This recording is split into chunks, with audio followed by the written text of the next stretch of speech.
think it's really important that people understand that Alzheimer's itself is the #3 cause of death in America. It kills people.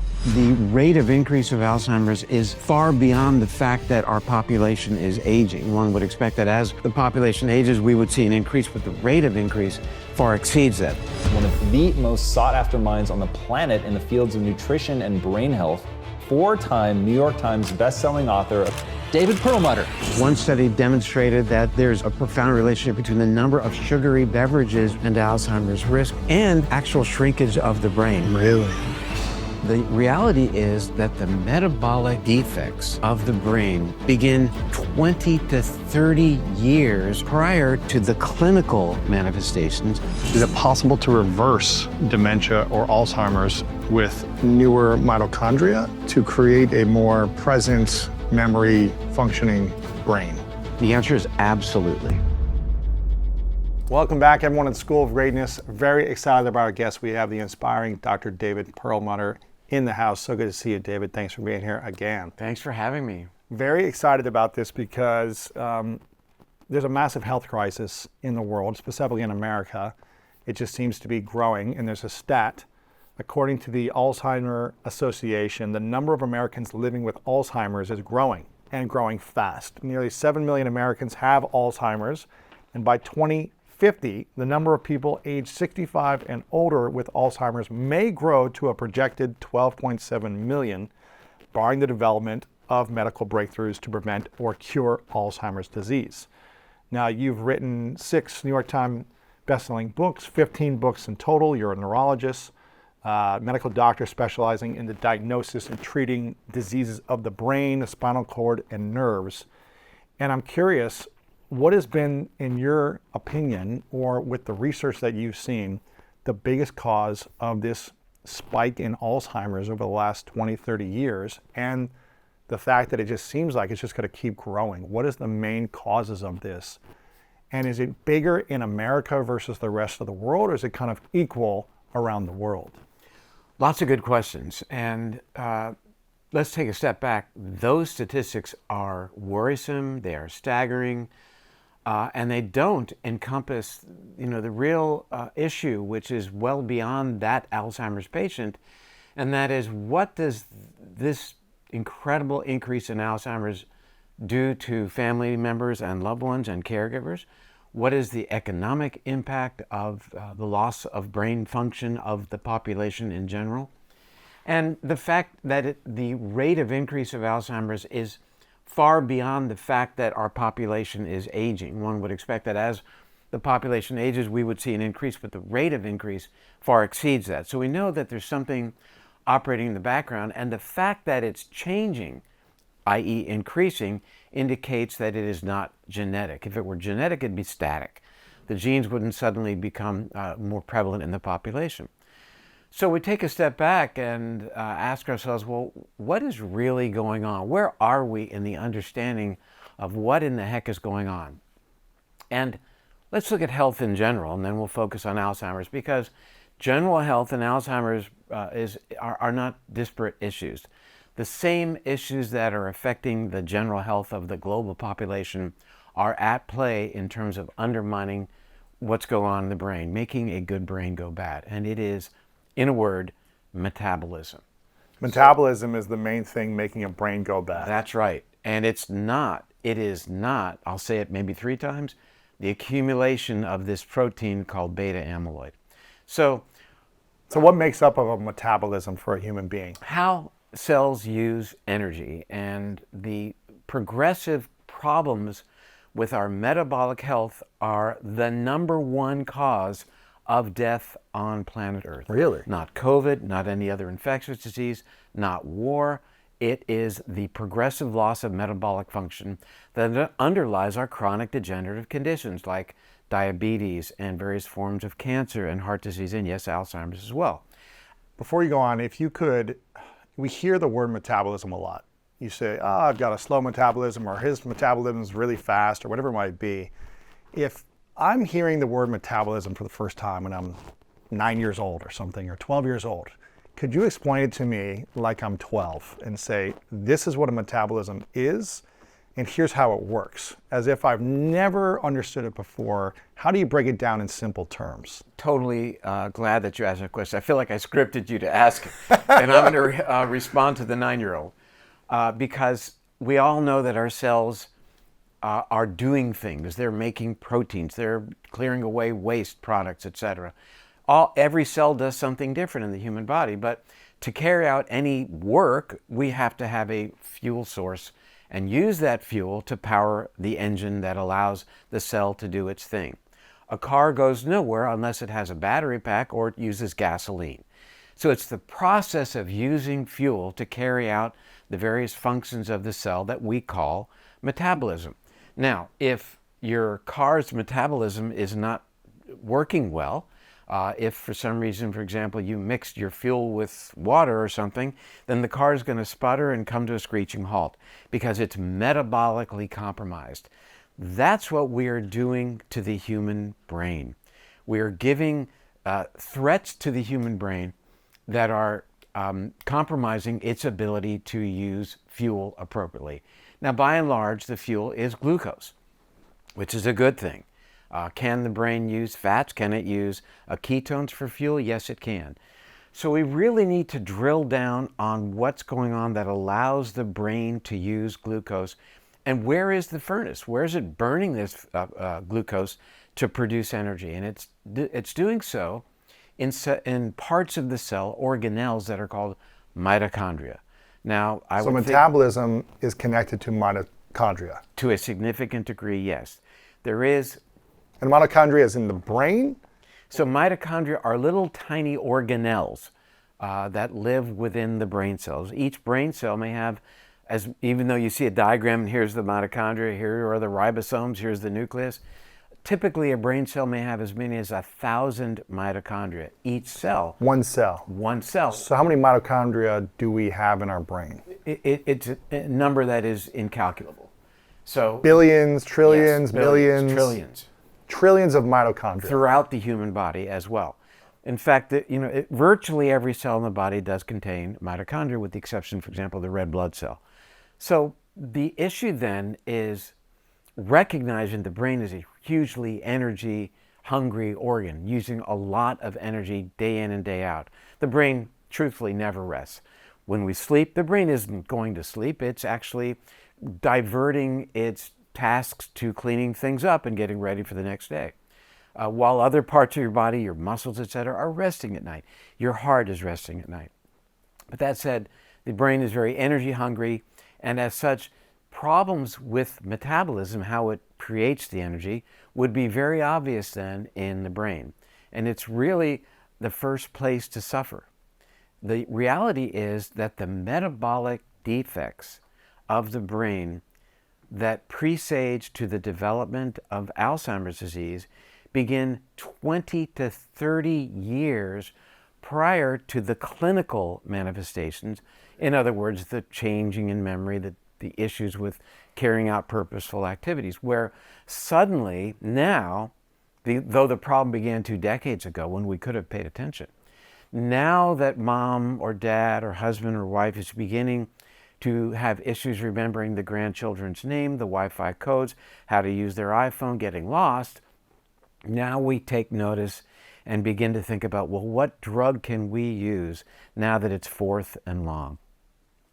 The point I'm trying to make is an important mission is to emphasize that our brain function, our health of the brain's ability to resist degeneration is dependent upon metabolism, and we need to begin paying attention to that metabolism 20, 30, 40 years prior to when the typical medical intervention is then implemented to deal with a problem. Wow. As John Kennedy said, the time to fix a roof is when the sun is shining. So we really need to start getting the word out that our brain depends upon good metabolism. What would you say then are the things that cause someone to hurt their brain or break their brain the most? Is it emotional? Is it the way they think? Is it what they eat? Is it an environmental thing? What are the things that hurt a brain the most? Well, anything that threatens the mitochondria then is going to threaten not only how the brain works moment to moment, but set that brain up for future decay. So if you hurt the mitochondria, that hurts the brain. Yes. So to answer your question, then, what hurts the mitochondria? Well, we know that a powerful threat to mitochondria, a direct, clear and present danger to mitochondria, are certain foods like ultra-processed foods. We know that fructose is a dramatic threat to mitochondrial function. We put a paper out on that topic in February of 2021. Certainly many environmental issues need to be considered. Anything that increases inflammation in the human body increases the threat to the mitochondria, and as such sets the stage for brain decline. So with that understanding then, the idea of developing therapies for people in whom Alzheimer's is now beginning to raise its ugly head, focusing simply on the accumulation of this protein beta amyloid is myopic and has proven ineffective, and beyond that has proven threatening. A fascinating study appeared in the New York Times just yesterday. It was reviewed in the New York Times just yesterday, talking about how the most popular drug that targets this beta amyloid that accumulates in the brain is quite threatening, that about 28% of people given the drug have small brain hemorrhages, but that people who carry a certain genetic predisposition for Alzheimer's are at a significantly increased risk for these bleeds in their brain. And what the New York Times article reported yesterday is that the company knew it. Wow. And went ahead with the research. Interesting. So, you know, it to me violates the most important doctrine of medicine: above all, do no harm. I mean, all these companies, though, whenever I watch sports and there's a commercial, I don't really watch much TV, but I do watch sports. Half the commercials are medical, drug-related commercials.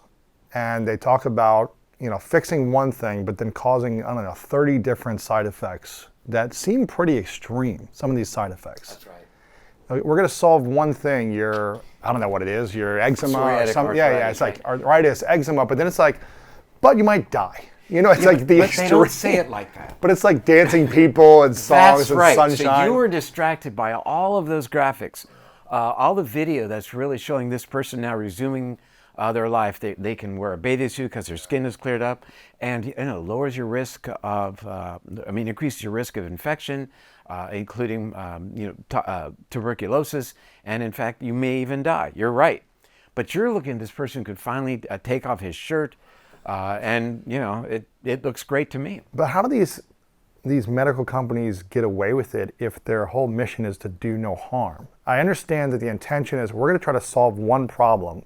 The eczema, the heart palpitations, whatever it might be. I don't know, all these different things. But if you're solving or helping, and it really doesn't fix one thing, it seems like it helps one thing, but if it hurts you in a lot of other things, isn't that doing harm? Lewis, that it may, respectfully, may not be the mission. I think oftentimes what we see is more interest in shareholders than stakeholders, basically, that, focus on the bottom line. And with there was a resounding rejection of the approval process of a certain so-called Alzheimer's drug called Leqembi, still being, editorials are written, why was this drug approved? Because its clinical effectiveness after 18 months is minimal at best, and the side effect profile is very scary. So as we look at the risk-benefit ratio, it doesn't add up. You mentioned processed foods, fructose, things that cause inflammation in the body. Obesity is one of the main, is something that's happening. I don't know what it is. 30 or 40% of America is kind of obese now, or is that what the calculation is? I'd say it's close to 70 to 80% are either overweight or obese. Really? In fact, north of 90% of Americans have at least one component of metabolic dysfunction. And obesity is a big... Obesity is one of them. Certainly hypertension, elevated blood sugar, insulin resistance. These are all things that we consider. I add elevated uric acid to the equation as well. dyslipidemia or problems, abnormal lab studies as relates to our blood lipids. But having said that, only 1 or less than 1 in 10 individuals is metabolically intact in America today. And it's these metabolic issues that set the stage for all the things we don't want to get, including Alzheimer's disease. And so, a lot of these weight loss drugs are taking off because they have been effective in losing the weight, it seems like, for some people. And I haven't studied this enough to know the side effects or the harms of those. But you see cases of people losing a lot of weight quickly, it seems like. What is more harmful, and maybe we don't have the research yet, but what is more harmful, being obese to our brain health, or using a drug like an Ozempic to lose the inflammation on our body and the excess weight, but is there side effects that are causing more harm to the brain long term than the obesity? You mean of using the drug? Yeah, like losing the weight but staying on the drug, or having obesity and not being on the drug. What is more harmful to the brain health? So I'm going to challenge you a little bit here. Okay. And because it challenged me quite a bit as well. So, obesity is not just an accumulation of body fat. There's a lot going on with obesity in terms of letting us understand that metabolism is really in disarray. Obesity is really kind of the outward manifestation of what I call metabolic mayhem. There's a lot going on with obesity beyond just the presence of body fat. We know that mitochondria are threatened. We know that inflammation markers are skyrocketing. We know that there's an increased leakiness of the bowel. We know that risk for neurodegenerative conditions is going up. Diabetes, of course. So it all dates back to, or gets back to, the issue with metabolic and the threat that is evident when someone is obese or hypertensive or has elevated blood sugar because they're insulin resistant. It's an indication that their metabolism is dysfunctional. That is a clear and present danger to the brain. So what happens if you take one of these GLP-1 agonist drugs, like semaglutide, like Ozempic, or liraglutide, and lose the weight? What's happening? Is that a good thing or is it a bad thing? That's what your question is. Yes. And you're expecting a particular answer from you. I'm not expecting any answer. I'm curious your response. I think you're going to be surprised by where we go with this, because what these drugs have been shown to do is nothing short of remarkable in terms of metabolism. So they were originally developed to help people lower their blood sugar, to improve the way we're able to control our blood sugar, and it was almost as a side effect initially that people were noticed that their weight was going down. And now, of course, they've been repurposed and subsequently approved for weight loss. But there is a lot going on with metabolism as a consequence of GLP agonist drugs. In a good way or a bad way? In a good way. Okay. And I am not, generally my mission in life is not pharmacocentric. I want to allow people, and we're going to morph back to that in just a moment, but the reason we're going to unpack this GLP-1 agonist drug and why it's having positive effects in the brain is because it will subsequently, again, allow us to circle back to the primacy of metabolic issues as it relates to brain health. Here's a powerful validation. So the GLP-1 drugs do far more than help us control our blood sugar and lose weight. They focus on metabolism. They actually enhance mitochondrial function. Really? Can you believe it? I mean, most of the work has been done in diabetic patients, but showing reduced free radical formation, increased oxygen consumption. In other words, an improvement in mitochondrial function, which requires oxygen for the burning of the fuel, and various other metabolic markers that are improved in diabetic patients who have been prescribed these medications. In the New England Journal of Medicine in the spring of this year. Well, let me go back a little bit. So Alzheimer's, as I've indicated, is primarily a metabolic issue. It's a mitochondrial issue. You fix the mitochondria, you fix the brain health. Yes, and if you damage the mitochondria, you set the stage for Alzheimer's. You set the stage for neurons to undergo suicide. And is there a way to go back if you've hurt the mitochondria so much for so long? Is there a way to reverse it? We haven't. Absolutely. There is. Yes. There's a lot we're gonna have to Yeah, we have to unpack it all. Yeah. So we'll do this maybe in the fourth hour. Sure. Okay. But to sidetrack on that answer real quick, I will say that yes, we have a huge opportunity to replace defective mitochondria with better functioning mitochondria. We do that through scavenging dysfunctional mitochondria through a process called mitophagy, and we can grow new mitochondria through mitochondrial biogenesis, and we'll talk about how we can make that happen. But therapy for the brain and improvement in Alzheimer's patients, or at least slowing their decline, and Parkinson's as well, focuses on dealing with the dysfunction of the mitochondria. That's where we need to be in this epidemic that you opened our discussion with today. So I do want to tease the audience a little bit with the notion that we've always focused on the brain cell.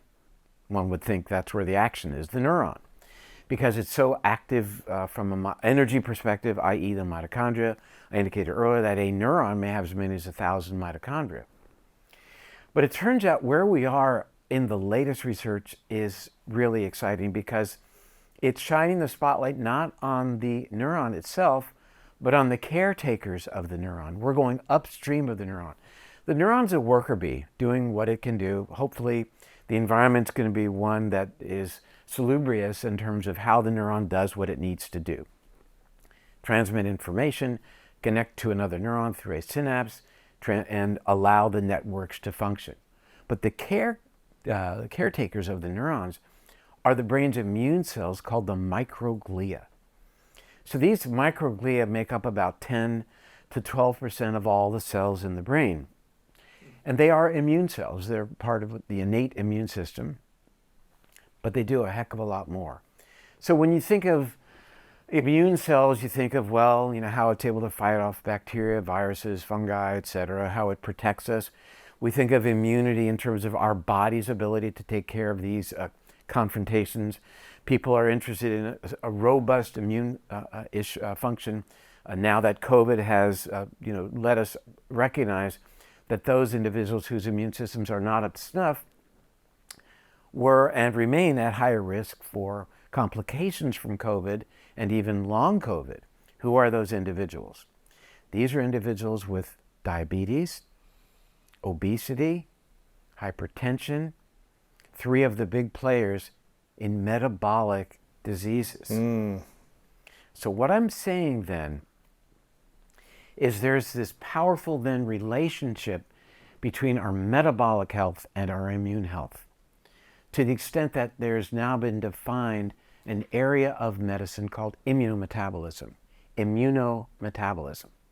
In my area of interest, the immunometabolism conversation takes us to the brain's immune cells called the microglia. The microglia are wholly dependent upon their mitochondrial energy-producing function. The ability of the mitochondria in these microglia to do their job and allow the microglia to nurture our brain cells, to nurture our synapses, to create chemicals that allow us to grow new brain cells and to shore up what is called the blood-brain barrier is fully dependent upon their metabolism, their mitochondrial function. When mitochondrial function is threatened, these wonderful, loving, nurturing cells shift to become the evil twin. The same cell now destroys our neurons, activates pathways in neurons to undergo apoptosis or pre-programmed cell death. It threatens and damages and destroys ultimately the synapses where communication takes place. It reduces the formation of this chemical to grow new brain cells. It increases the production of beta amyloid and ultimately threatens the integrity of the blood-brain barrier. Same cell, 2 types. the nurturing M2 phenotype and the evil twin, the M1 phenotype. And the microglia can go back and forth, and their ability to go back and forth and what motivates them to change from being the helpful twin to the evil twin are changes in their mitochondrial function, and it is reversible. Really? So we can go back to a wonderful nurturing brain that allows more synapses to form, that allows new brain cells to generate in the brain. Who wouldn't want that, especially in the brain's memory center, and really creates an environment that's nurturing for your brain. But is it possible, if dementia has gone too far into Alzheimer's, and is it possible to reverse that dementia or Alzheimer's with newer mitochondria to create a more present, memory functioning brain? The answer is absolutely. Really? Yes. Even if it's like they've had dementia for a decade or 5-10 years, or Alzheimer's for a while. Well, the duration of the issue is less important as how aggressive it is. So, as one would expect, as one would see with other degenerative condition or even cancer, some people get attacked more aggressively and decline more quickly based upon their metabolic health, and others don't. So, can it be reversed? Yes. Are there new studies demonstrating that targeting metabolism has a dramatic effect on the brain in an existing Alzheimer's patient? Yes. And this gets back to our GLP-1 agonist story. Interesting. Okay. And so you're seeing that the GLP-1 drugs are having a huge benefit to mitochondria health, which has a huge benefit to brain health. Yes. So let me run through the dots, because this will be on the quiz. Why we want to target metabolism, why the GLP-1 drugs have such an opportunity to be game changers. And again, my focus has never been medication, but my commitment has been to never take anything off the table. Under the doctrine of above all do no harm, and looking at things like risk-benefit ratio. What I'm saying is that metabolism is the central focus. This is one avenue that seems to target metabolism and does so aggressively. Long term, how might that play out? We don't know yet. But a poster presentation that was at the Alzheimer's Association International Conference about 2.5 months ago revealed a 1-year study in which the actual Alzheimer's patients over a 1-year period compared to control, their rate of brain shrinkage receiving a GLP-1 agonist drug was reduced by 50%, the rate of shrinkage of their brain. Their cognitive decline was dramatically reduced in comparison to control. Published in the New England Journal of Medicine in, I believe, March of this year, was a 3-year study giving a GLP-1 agonist drug to patients who already had Parkinson's disease, a disease for which we have no treatment whatsoever. Some of your viewers are going to raise their eyebrows saying, well, I know of drugs that treat Parkinson's, and I, as a neurologist, have treated patients with drugs for 30 years. But they didn't, solve something. They just kind of minimize something, right? Exactly. These are symptomatic. This is symptomatic management, and I'm not derogating it. I mean, there's really a very important benefit to patients to reducing their tremor, to improving their ability to walk, and reducing their rigidity. That's for sure.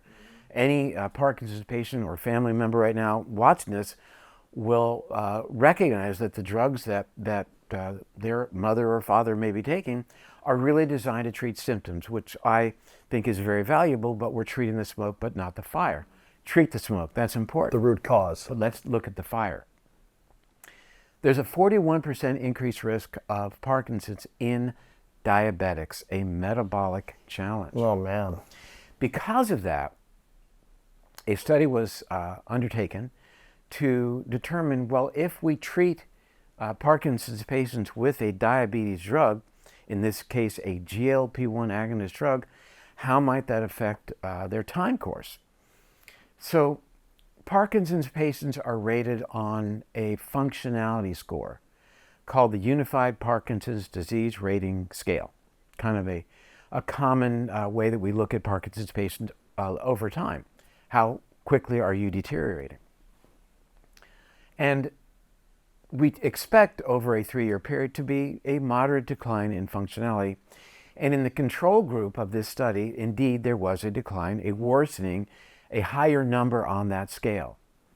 The patients treated with the GLP-1 Ozempic-like drug not only stabilized in terms of that scale, but had a small improvement. Really? Can you imagine? I've never seen that before, but that is finally treating the fire. Wow. I mean, that's big. Yeah, and it's a game changer. Now, with I'm open to all possibilities. And if you're saying it's a game changer, I believe it. If the research is saying it, I believe it. But I also know that with every, drug that's treating something, there has to be some side effect also. There has to be something that is shifting things in certain ways chemically that could also cause harm, potentially. I don't know what that is, but I'm assuming there's something out there. Louis, I completely agree with you. And now, if I had Alzheimer's or someone had Alzheimer's in my family and I was like, this is good to reverse it, it might be worth the side effects to be like, hey, I'm clearer, I'm sharper, I'm like able to remember people's names. It may be life-changing. Yes, so you as a consumer or the caregiver of that individual should be given information to look at that metric, that risk-benefit ratio. What are the downsides and what are the potential upsides? As related to the Parkinson's interventional trial, about 40% of the people receiving the drug had pretty significant gastrointestinal issues. Interesting. What does that mean? Nausea, vomiting, diarrhea, etc. They lost weight though, and they had better memory They function. had better memory. No, what Better brain function. wasn't even looked at. What they had was they did not decline in terms of their ability to carry out what are called activities of daily living, self-care, mobility. It's the things that decline in the Parkinson's. Did it improve a little bit, or did it stay the same? It didn't decline. It actually, I just finished making a slide, it actually improved a tiny bit. Wow, like a percent or two? Less than 1%. Okay. But look. That's better than declining every day. Yeah, but even a reduction in the rate of decline would have been game-changing. That's what was observed in the Alzheimer's patients, that their rate of decline, they continue to decline, but their rate of decline was markedly reduced, far more so than in the drugs that have become FDA approved that target beta amyloid. What was the stat you said? Was it 40% of diabetics, or diabetics had a 40% chance of increased risk of Parkinson's? Increased risk of Parkinson's. Yes. And how many people in America are diabetic or pre-diabetic right now? That number is probably around 75%. Wow. Is that diabetic or pre-diabetic? Both. What is the difference between pre and diabetic? Really, it depends on the blood sugar measurement. Where the cutoff is specifically for diabetes, which is a marker not only measures blood sugar, but also looks at something called the hemoglobin A1C. So 70% of Americans are pre or diabetic. Pre-diabetic or diabetic. And I think that it's unfortunate that we use that terminology, because we get to the discussion of, when you go to the doctor and look at your blood sugar, or look at it yourself, if you have a continuous glucose monitor, you know what your blood sugar is, and you're going to ask yourself, well, what's normal? And I think in healthcare, we've been looking at what's so-called normal range, what's in the normal range, for a long time, and I think that's doesn't really serve the notion of optimal health very well. Right. Normal may not be healthy still. Normal is what's common, basically. You take a large number of people, you see what is normal. What is our population isn't normal. Our population, as we discussed earlier, is not healthy. We should define what is optimal. And so, typically a doctor would say, well, your blood sugar is 100 or 105. And everything's fine. We'll see you next year and check again a very static measurement of your blood sugar, fasting, that you'll probably train for a little bit so you can get a good number. And I really want to know, what is your worst blood sugar? What is the level of blood sugar at its worst, and how long does it stay elevated? after carbohydrate challenge? What is, as we talked about off camera, what is over time the area under the curve? In other words, when we look at the level of blood sugar over time, it defines an area. And that's really a very valuable metric in terms of understanding the dynamics of blood sugar and how insulin is working in your body, which is one of the fundamentals for metabolic health. Wow. Because the brain, by and large, powers itself with glucose.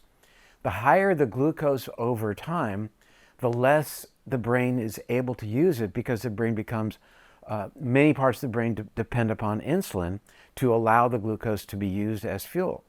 As we threaten the function of insulin by virtue of the fact that our blood sugar remains elevated over time, we threaten the brain. We threaten the mitochondria.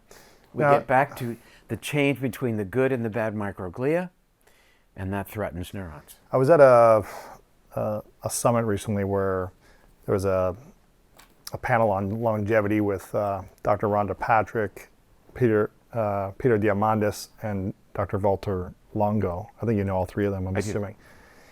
And Walter Longo was talking about the fasting window research has shifted in the last year. I'm not sure if this is 100% accurate what he said from my memory, but he said something like, we used to think it was 16-hour, fasting, and 8-hour eating windows, feeding windows, but the research is showing more of a 12-hour fasting window, unless you're doing like a 24-hour or 2-day fast or something, but more of a 12-hour window. He's saying the research is showing more of that now. I don't know if that's 100% what he was talking about, or something has shifted Well, there? I think that what he's saying is that there's more research coming out indicating that the period of fasting doesn't need to be as great. So this is, not, I would say that this is really more of a discussion of what is called time-restricted eating as opposed to specifically fasting. Those are kind of a bit nebulous terms. When you say time-restricted eating, well, how much time? When you say fasting, is it 3 days? Is it 12 hours? And I think it's kind of an analog scale. That probably 16 to 18 hours is going to be better than 12 hours, but there's benefit to a 12-hour fast. And that is, or at least restricting your consumption of calorie or other types or other parameters as it relates to food, anything but water. There's been a discussion, well, is the morning coffee, even if it's black, did you break your fast? Right. In which Coffee case, lovers like to say, no, you didn't break it. No, nothing. We're still. I'm still on the clock. Yeah. But that said, this remains, in evolution, and I think that, there's more to come, and it's really quite exciting that we have researchers like Walter Longo who are looking at the implications of these types of interventions, which are fairly simple to employ, not only as it relates to longevity parameters, but also in his work as it relates to even the immune system vis-a-vis cancer. So we're learning a lot that immunometabolism relates not only to these chronic metabolic diseases, Alzheimer's, but the function of the immune system as it relates to its ability to seek out and destroy cancer cells, for example. So I want to go back to the GLP-1 drugs, because again, I haven't heard someone clearly define beyond weight loss the power of these drugs for brain health. And like I'm hearing you say now based on the research, right? So I'm happy to hear that. And I'm happy to hear that people who have dementia or family members who have dementia or Alzheimer's now have some type of hope, hopefully, that they can start testing this for themselves to see either a reduce in decline or a potential increase in cognitive function, right? Well, let me take a step back then, Lewis, if I could, because let's ask ourselves, how did we get to the GLP-1 discussion in the first place? Right, and is there a way to prevent even getting there, needing these things? And it was through the lens of wanting to really unpack the fundamental role of metabolism in brain health. Yes, which metabolism is linked to mitochondria health, right? Mitochondrial health. And I use the GLP-1 drugs as a way of really kind of supporting the notion that it's all about metabolic health. Because these results are, for me, being at this for quite some time, I use the word astounding because they are. It is really the first time we're targeting the fire and not just the smoke. But it sounds like if we just target the fire on a daily basis, 10, 20, 30 years beforehand, and do our best to not put ourselves in a situation of pre-diabetic, diabetes, obesity, inflammation, eating processed foods, having a lot of high blood sugar spikes continually throughout the day, that is treating the fire by preventing the fire, correct? Yeah. What a notion. I mean, people don't talk about it, but Alzheimer's prevention. I mean, we are led to believe, to get back to the various commercials that you watch when you're watching the evening news, pretty much, and look at the people in those commercials. Just look at the actors and who they are designed to target. So we're kind of led to believe that we should live our lives however we want, come what may, and that modern medical science will fix our ails. Yeah, there's no one with a six-pack and like shredded on these commercials or just super, healthy looking. They're like a little bit overweight or really overweight. Yeah, and I'm not being disparaging. I'm simply saying this is a marketing ploy. But again, I want to get to the belief part of it, that we believe that, hey, modern science is going to fix my fill in the blank. My Take a drug diabetes, and it's fixed. My Ozempic for my obesity, my Alzheimer's, now that we've heard this new exciting research. So what the heck? Why should I worry? I'm going to do whatever I want, eat whatever I want, stay up late. I don't really like to exercise, do all the things that feel good. I mean, truthfully, they're called comfort foods for a reason, because we all love them. They taste great. Our brains are programmed to seek out sweet and fat and salt. And these are things that threaten metabolic health. As relates to fat, we know there are good fats and bad fats. But by and large, we're programmed to seek out foods that are fatty. Why? Because they're calorie dense. They are survival mechanistic that causes us to seek them out. Sweet, what does it mean? It means a food is ripe. It means it is safe. And when does fruit ripen? It ripens at the end of the summer and the early fall as a clue to our physiology to make our body make more fat to allow us to survive winter, a time of caloric scarcity when we were hunter-gatherers. So we are deeply programmed to love sweet. When I lecture, I say, I ask the audience, how many of you think you have a sweet tooth? Don't raise your hands. Answer is every one of you. We do. We all have a sweet tooth. So, but these are, deeply seated mechanisms that did us good, allowed us to survive so we could have a conversation today. The issue, though, is that when we gravitate now to those foods in excess, there's hell to pay. There's a downside, and that's what is leading to these metabolic challenges that are really quite central to not only what you described at the opening of our time together, these incredible rates of increase of neurodegenerative conditions well beyond Alzheimer's, but the other metabolic conditions as well. Rates of diabetes soaring well beyond what was predicted in 1990. Obesity becoming a global problem. It's as the global diet has, we used to say, people adopt the American diet. It became then the Western diet. Faces globally the global diet. Even in the Mediterranean, we talk about the Mediterranean diet.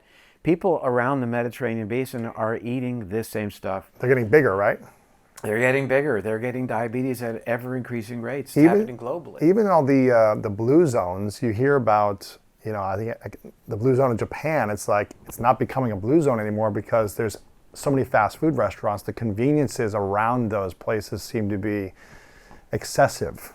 And people naturally lean into convenience over discipline when it comes to food and decision-making, unless, I don't know, they're just so disciplined. Why is it so hard for human beings to go against temptation and conveniences to stay healthy? I'm going to give you the short answer, and then I'm going to unpack it. Yes. It's because of the food they eat in the first place. The very foods that we are eating are rewiring our brains away from making better decisions. And causing us to want more of it. Yes. Yeah. So let me simplify. We may have touched upon this before. I think we did a couple of years ago. And that is that let's say we have two main decision-making parts of our brain. The 5-year-old and the adult in the room. The 5-year-old, the amygdala, I want the cake now. I'm staying up late. I'm not doing my homework. I deserve it. Yeah, All yeah. the things. Yeah, yeah. The adult says, this is what you should be eating, and I think you need to go to bed now. And these are your instructions. This is what is good for you in the long run. That's the prefrontal cortex. So we have these two important decision-making parts of the brain that influence what we ultimately do. The amygdala, the short-term gratification part of the brain, That's in the front? and which is the short-term gratification, and then the prefrontal cortex, the adult in the room. When the amygdala is in charge, we think only of ourselves. We don't think of other people. We think of immediate gratification. We do not think of long-term consequences. And that's in the back of It's inside of the Gotcha, temporal lobe. okay, gotcha. So what happens as we mature is that with time we establish a connection, a better connection, whereby the adult in the room can be more influential. So these areas are interacting.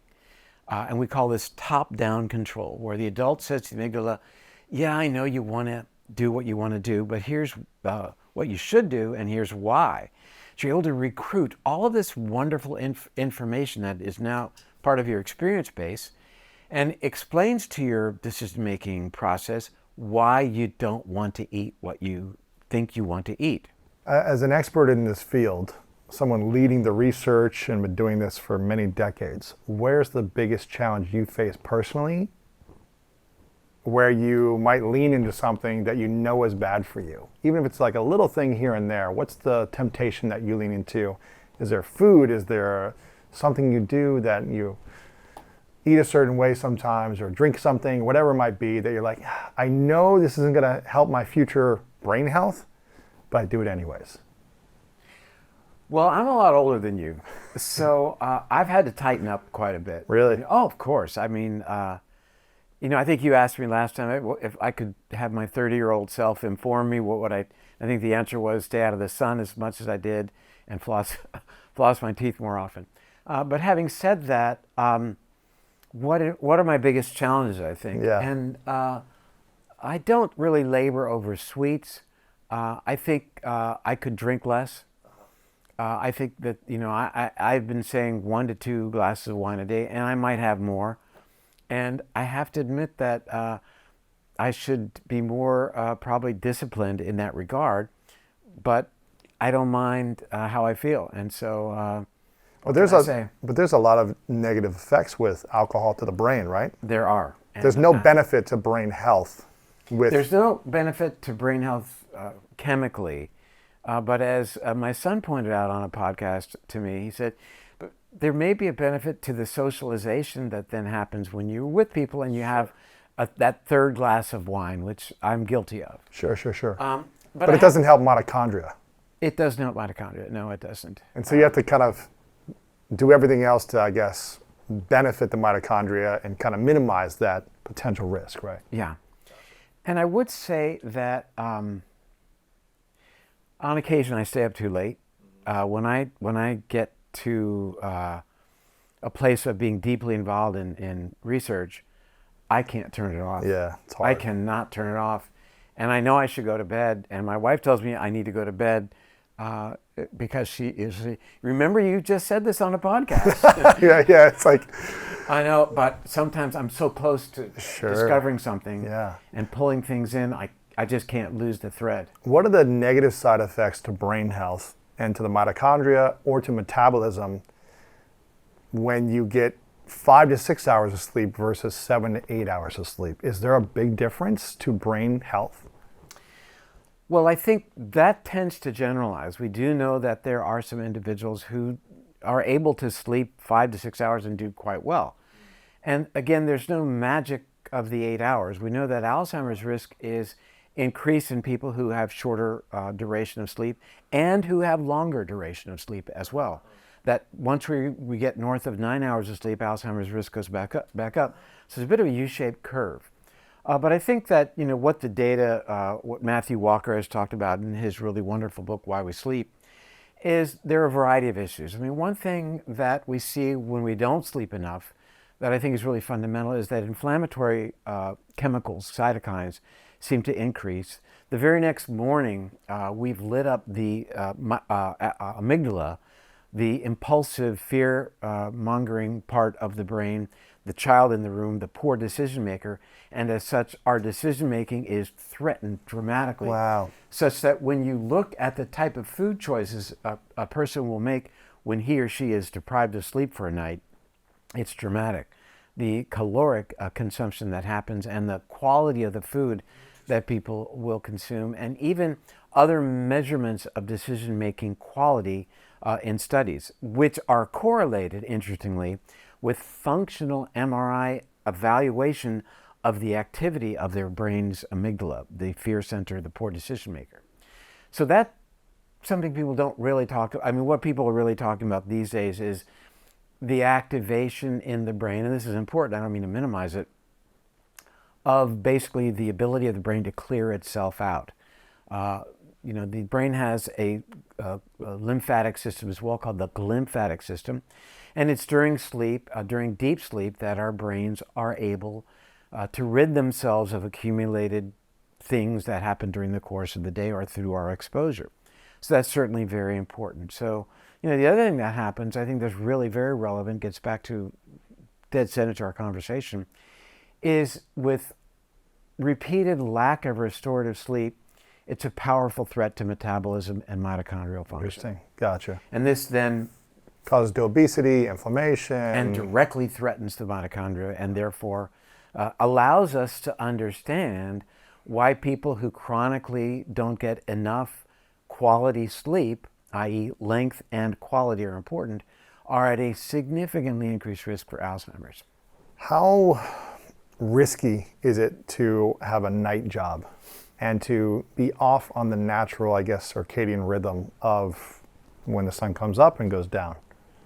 Significant. And, it is what the science is saying, and it is something that night shift workers need to be aware of. I mean, by and large, they don't get as much sleep if you were to measure the quantity as people who have a daytime job, number one. Number two. And probably not quality either, and right? it's not as, good luck getting your room to be dark and quiet during the day, especially if you live in a city. So they are at significant increase for a variety of issues, including neurocognitive decline and including various forms of cancer. So it's anything but ideal. Wow. There's something, I don't know if you have the information to be able to comment on this, but there's something I saw about a month ago online. And it was talking about the negative side effects of kind of like Botox and fillers and things like that in men and women. Is there any research around excessive use or even just normal use of Botox, fillers, or other things that cosmetic injections that directly link to either brain health or gut-brain connection or mitochondria or metabolism health? Because there was a video I saw that talked about how, if you're getting fillers in your face, it's not really draining out. It's kind of just migrating in different places around the head. And I'm wondering, is that entering the brain in any way? I have no clue if it does or not. Well, these are very separate issues. First, let's talk about Botox. There is evidence that this botulinum toxin is able to migrate down nerve pathways and may in fact make its way into the brain. So, really? Well, that's been well described. And that's so when a toxin that goes in the face somehow goes through the blood barrier into the brain, what is that doing to the brain? Unclear. We don't have the research yet. The notion of that happening, I think, a toxin is something that we should be considering. Now, I was, I think, the second person, neurologist in Florida to undergo Botox training, and I was using. Really? Yeah, so I was using Botox not for a cosmetic reason, but to treat people who had various types of facial spasms, neck spasms, eye closures, etc. To relax the space. Yeah, people would have what's called blepharospasm, where the eye would close and we could inject the orbicularis oculis muscle so that their eye would relax a little bit. And it was very helpful. And inject, when they had spasmodic torticollis and their neck would turn, we would inject the sternocleidomastoid muscle, and they would get benefit for a period of a couple of months. It was very, very helpful. When was this when you got trained in? Gosh, this must have been at least 25 years ago. Yeah. But then it started being used for cosmetic reasons. Oh, it was already being used for cosmetic reasons in my office, because in those days, the many members of my office staff would notice if I had any Botox left over after I treated a patient. Do a little on their forehead. And I would, I have to admit. But having said that, I think we have to watch this data, and I think that the scientific community, medical community, is well aware of that as a potential risk. Really? As it relates to the fillers, I think the biggest issue would be that this is a foreign chemical put in the body, by and large. Some of the collagen-based injections are really not that foreign, but I think what you can see are allergic reactions, and whenever there's an allergic reaction, it's amping up the immune system, creating inflammatory chemicals. What that does in the long term may not be good. So, do we have the research yet in the last yet. 20 years of kind of what happens to the immune system, to the metabolism, to the brain function with fillers, Botox? I think it's an interesting area to explore. I'm not sure even that, I can't quote you research that's ongoing as it relates to that. Gotcha. But I think it's interesting. Interesting. I just worry about any type of drug, toxin injections that people do excessively. If there's some other way to prevent or optimize, I guess, without injection of toxins. You know what I mean? Well, Louis, let me... I guess that there's a difference between like a peptide versus like collagen versus toxins, right? Yeah. And it's like, okay, where do you, I guess, go with all this? Well, here's where I'm going to go with it, and that is it doesn't need to be injected. Right. So that opens the door to topicals, and the risk of toxicity in the human body from what we are exposing ourselves to with anything that's put on topically, whether we think we're doing the right thing by using sunscreen or moisturizers. This is well beyond the notion of hair dye and all of that type of stuff, which clearly represented a danger. In fact, how dangerous is hair dye? Well, the original work on hair dye was done by Dr. Bruce Ames. So Dr. Ames, decades ago, was able to identify certain chemicals in hair dyes that were carcinogenic, and developed a bacterial test using a type of bacteria, I think it was streptococcal, that could be used globally to evaluate various chemicals in terms of their carcinogenicity. Could they cause cancer? And so he was able to identify certain components of hair dye that were indeed quite threatening. Really? Yes. Are there innovative hair dyes that are less threatening, that are more organic or natural in nature? The question then arises in terms of have they been thoroughly vetted? And that is worrisome, because most of these products haven't really undergone rigorous human trials or even animal trials that are still sold in stores that may well be threatening. When you There's really no review process for these products. When you dye your hair, what is happening? I mean, is the hair dead? Is it like a dead cell? Is it still connected to living cells? Well, hair is dead. Hair is not living. Okay. So if you dye it, though, is it entering through the cells from that chemical? Or it's entering through the skin, right? Your scalp. But it interestingly, the part of the system that is alive is, of course, the cells in the skin that manufacture and color your hair. So the cells, the melanocytes that are involved in giving your hair color, decline in function over time as their mitochondria begin to fail. Really? So as their mitochondria begin to fail, they're less able to create the color of your hair, and your hair turns gray. So the more you color your hair, you're weakening the mitochondria. No, I didn't say that. Okay. What I'm saying is the more these cells that are involved in keeping your hair colored are declining in terms of their functionality, the less able they are to impart color into the hair, and your hair turns gray. And that's your total health, that's your environment, the foods you're eating, your sleep. To some degree, there's certainly a lot of heredity involved in it as well. But these cells become what's called senescent. which means they lose their ability to divide, they lose their ability to function. And the fact that they are senescent oftentimes allows them to create certain chemicals that causes the next cell adjacent to them to also become senescent and less functional. It's why, people develop a patch of gray hair in certain areas, and it tends to spread. Yeah, I've got a little bit of hair. Can you reverse gray hair? It's a good question. I've wondered, and this is not a pitch, but I've wondered if either NAD or urolithin might help reverse gray hair. NAD. NAD perhaps. We don't have any Not research. NAD per se, but NAD, NMN or NR, nicotinamide mononucleotide or nicotinamide riboside, the precursors for NAD in the human body. I wonder if that, or perhaps urolithin A, may contribute to lessening of gray hair. We don't have the research on this yet? Or I've not seen it, but I've experienced it. You've taken this and you've seen Yeah. like a reversal or just a stop? Suddenly over here, growing black hair. Come on. Yeah, Really? yeah. And I pointed out to my wife, I said, I'm not using just for men. What is that stuff? Yeah, And you're not look, dyeing now your I'm getting hair? these black hairs or dark hairs. Really? So who knows?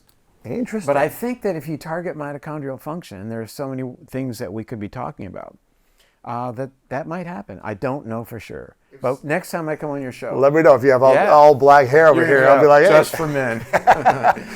If you, so what is the research around people that dye their hair continuously or a couple times a year? Is there research around how it impacts mitochondria, metabolism, it's brain tough health? to say because there are, how many types of hair dye that are out there. So that's not how science works. Sure. Science works at generally assessing one variable that's now being challenged, which I'm grateful for. So it might be one hair dye, or more importantly, one chemical in a hair dye.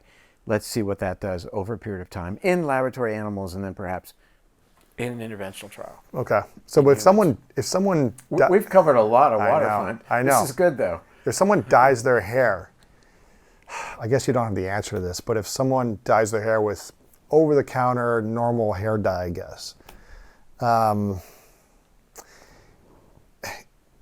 they hurting the functionality of their hair quality, strength, and color by doing that? Or is it not hurting that in the research that we have so far? Hard to say, because inherent in the ability to dye hair is first stripping it and allowing so that the dye then is more able to penetrate the hair. Is that necessarily good for hair? I tend to think that it is not. Got it. Okay. So, we've gone from inside the head to outside the head. Yeah, well, I don't know which ones, how it's impacting. I'm just curious. Yeah, I think it's. Yet it's exceedingly common. I think that. Did you used to dye your hair ever? Never have. Never have. No. Not even a little like just for men on the sides or something. Or Never went with it. I'm okay with it. I'm just fine with it. Yeah. Yeah. There was a clip that we posted the last time we had you on that went crazy on Facebook, and my team told me that it was something I remember to tell you. Go ahead. Okay. My team told me that it was our most watched clip on all of our Facebook videos from you, and I wanted to follow up and see if there's more research from what we talked about. And the clip that we talked about that went crazy online was around the pros and cons of having a vaginal birth for mothers versus a cesarean C-section for mothers. And you mentioned something about kind of the pros and cons of the immune health of the child, however they're being birthed. And I don't know if you remember this, or I do. And if you can elaborate on the pros and cons of a C-section versus a vaginal birth. And I understand there's certain complications these days for women needing to have a C-section for whatever reason. But is there research on the pros and cons of vaginal versus cesarean section births? And if someone has to do a C-section for whatever complicational reasons, is there a way that you can still benefit the child so that they get the optimal immune capacity from that birth? Yes. So does the child enter the world through the vagina or through an incision in the mother's belly, basically, a cesarean section. And those are very different experiences for that newborn. We have to recognize that a cesarean section is a life-saving, wonderful procedure, now done in a hospital sterile environment, such that quasi-sterile environment, we'll get to that in just a moment, such that a child can be saved and mother can be saved as well if in fact this pregnancy is threatening to mother. So there's a time and a place, that's for sure. As we sit here right now, about 30% of births in America is delivered via a C-section, which is an exceedingly high number. What was that 30 years ago? It's been pretty consistent over the past 30 years.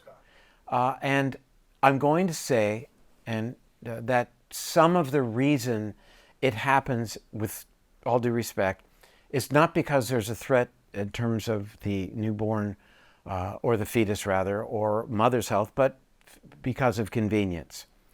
I think, to be fair to mothers and fathers, parents to be, that a full explanation as to potential downside risks of a C-section, aside from a scar or any other complication to the mother in terms of a general anesthetic and surgery and an antibiotic being administered, should include what are now the well understood risks to that newborn. And here is what they are. When a child passes through the birth canal in a normal vaginal delivery, that child is anointed with the seeds, the bacterial seeds, the viral seeds of his or her future microbiome. The bacteria, the viruses, the other organisms that invest that child and determine various functions of that child when he's an adult or she's an adult. Really? The set point of immune reactivity, for example. That the immune system receives a significant degree of programming from the gut bacteria. And the differences in the bacteria in the gut between a C-section born child and a vaginally delivered child are significant. Really? We know that changes in the array, the functionality and diversity of the gut organisms relate to things like diabetes, obesity, and even risk for autoimmune conditions. Having said that, what the science reveals is there's a pretty significant increased risk of autoimmune conditions in children born by cesarean section. There's a dramatic increased risk of autism, ADHD, and autoimmune conditions like celiac disease and type 1 diabetes in C-section born children as opposed to children born vaginally. And the research is out there on this. Research has been published for at least 15 years.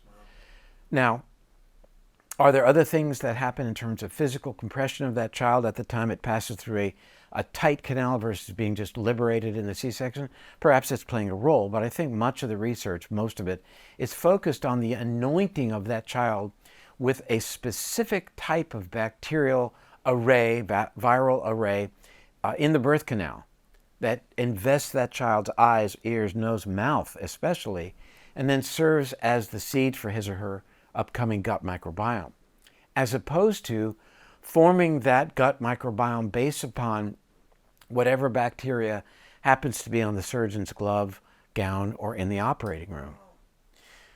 The good news, in fact, there's two bits of good news. First, that there is a pretty significant normalization of the toddler's gut microbiome with time as he or she is exposed to the world, the similar world as the other child. But the other bit of research I think is really very exciting, being done mostly at NYU, is the idea of, prior to doing a C-section, taking a vaginal swab, keeping that swab in a warm, moist environment, deliver the child by C-section, and then implant that bacterial component into the child's mouth, nose, and face. Ears, eyes, like kind of all over the place, right? Basically wipe the face of that child. That research is early, but it's being done. And I think that we will see that the results will probably be related to an intermediate benefit somewhere between vaginal birth and C-section, but in a better place than C-section. Because you hear about, I mean, you hear about the rise in autism, ADHD, like you mentioned, autoimmune diseases, skin irritations, nut allergies, all these different things that, I don't know if those were around when you were growing up. Was that a common thing in children? No, they were around. And autoimmune conditions, again, type 1 diabetes, celiac disease, lupus, all the various autoimmune conditions were around, but we're seeing that they're skyrocketing. And why? It gets back to one single term that we've talked about today called immunometabolism, the relationship between the balanced response of the immune system and our metabolic health, the control of our blood sugar, our blood pressure, whether we're obese or not. Those things are skyrocketing and threatening the balance of the immune system. Beyond that, though, the array and diversity and functionality of the gut bacteria is changing quite rapidly over time, primarily based upon the change in the human diet. That has a direct role to play in the balance of the response of the immune system. It should be not too high, not too low, the Goldilocks zone. Not enough immune function, we develop risk for infection. Too much immune function, we react to things, even react against ourselves. Hence explaining, in providing the answer to your question, why are we seeing such a rise in allergies to nuts and other things and autoimmune conditions as well? Let me tell you something before I forget. Yes. Is this what you're going to tell me before I ask you? Yeah. My wife and I are in a lodge in just in the northern part of Patagonia in Chile. And I'm watching TV. It's in Spanish, of course. And there's my interview, your interview with me. Really? On Chilean television in really good Spanish that was lining up with our mouths. It was perfect. That's great. Yeah. We dub our content. We have, the whole AI dubbing the whole thing. So we have over 1 million subscribers in Spanish on our Spanish channel. And somewhere around 5 or 7 million views, I think, a month in our Spanish content. We have Portuguese channel as well. Wow. So our mission is to serve humanity in the biggest way possible with this information.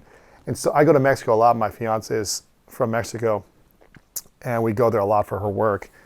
And I'll be walking down the street, and people come up to me and playing the Spanish content. House, ¿cómo está? Yes, exactly. And they're like watching the content in Spanish. Yeah. And they're so grateful because they don't have access to you if they can't, understand English with your English content unless your book's translated in Spanish. But the video content is really helpful for them to listen and watch at the same time, not just subtitles in Spanish, but actually hearing it. And I think more people are starting to get into that and dubbing their content. Yeah, it's a big investment, but it's been worth it for us for the impact. Yeah. Well, I will explore that with you further off camera because for sure. I think I would love to do that with my podcast because, again, the mission is to get the information out. So yeah, it's investment. So it's like it took a couple of years for us to kind of break even, I guess, on the ad return on YouTube or whatever. But for me, it's more about changing lives, helping people, service. Understood. And it's worth the investment in my mind to help more people. But that's cool that you got to see your content. It was on TV, huh? Or it was on TV? Now, I may have been on YouTube, but I think it might have been on network. Maybe they took a clip. Well, we also we're on PBS as well, so in America, so probably not in Chile. But that's awesome. Something that's been a hot topic lately in culture and society around sugar and glucose spikes. How related is the amount of sugar we eat, the amount of glucose spikes we have in a day to dementia or Alzheimer's? And is there a way to understand our glucose spikes better or to cut out sugar in a way to support us in this process? Well, I think the relationship of our consumption of sugar, and I'll need to kind of define what that means. What is sugar? Is profoundly related to Alzheimer's risk and Alzheimer's progression. One study demonstrated that there's a profound relationship between the number of sugary beverages each day and Alzheimer's risk and actual shrinkage of the brain, even more profound. And sugary beverages, we're thinking soda, etc., includes fruit juice. So let's be clear. Orange juice, lemonade, apple juice. Cranberry juice. that the sugar content of these juices is equal to drinking a Coke or Pepsi. Perhaps not. Mountain Dew's really got a lot of sugar, but we're talking 36 grams of sugar in a 12-ounce or 16-ounce can, or glass. So having said that, it's a clear and present danger. And mechanistically, we've already covered why it happens, because we're threatening mitochondria. We're threatening to change those wonderful supportive immune cells to becoming the evil twin and destroying brain cells. And it all comes together. We are now connecting these dots.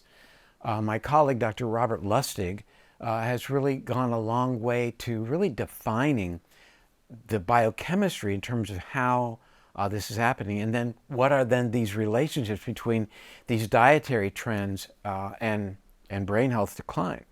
But yet, we're seeing ever increasing amounts of other information kind of leading us to believe that, well, there are bad sugars and good sugars. And, the reality is that the most threatening sugar of all is not glucose. What is it? It is fructose, by far and away. What's the difference between glucose and fructose? So they are totally different molecules in terms of the number of carbon atoms. And importantly, in table sugar, it's both. It's 50% fructose and it's 50% glucose. They are bonded together.